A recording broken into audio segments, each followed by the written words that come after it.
J'ai envie de dire que tout va se jouer demain, au moment où il va rendre ses premiers arbitrages. Mais oui, il y a une confiance qui a été donnée, qui notamment a participé au dialogue, à la négociation sur cette première tranche, on va dire, du quinquennat sur la loi travail. Et demain, ça va être la conclusion. Donc il y a une attente qui est très forte, une confiance qui a été portée. Et on attend maintenant des arbitrages qui vont permettre de donner aux entreprises, aux salariés, la capacité de se développer. Tout va se jouer demain, dites-vous. C'est vraiment si important que ça. Et il y a chez vous la crainte d'être déçu, finalement ? J'ai envie de dire que pour le moment, on est très optimiste et on a envie d'être dans cette dynamique positive. Mais oui, ce sont les premières mesures qui vont être données pour les entreprises. Et cette première mesure, qui ont été en partie avortées avec la loi El Khomri, avec la loi Rebsamen, enfin, on ne va pas compter toutes les lois qu'il y a eu sur le travail, eh bien là, il y a aujourd'hui une attente qui est très forte, partagée d'ailleurs avec les syndicats.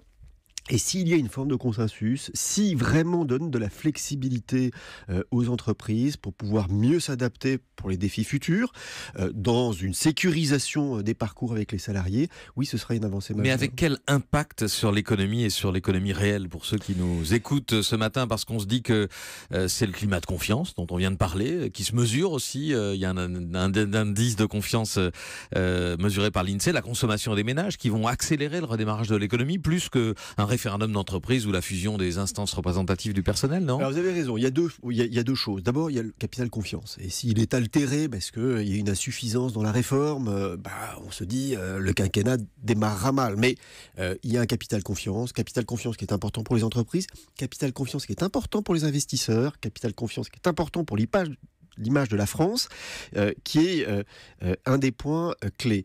L'autre point, c'est quel impact ça aura sur l'économie, on va dire, le plus rapidement possible. Bon, ce sont des mesures sociales, donc le temps que ça se mette en œuvre. Et puis, je voudrais dire aux auditeurs que ces mesures, c'est pas un blanc-seing qui sera donné au patronat, au patron.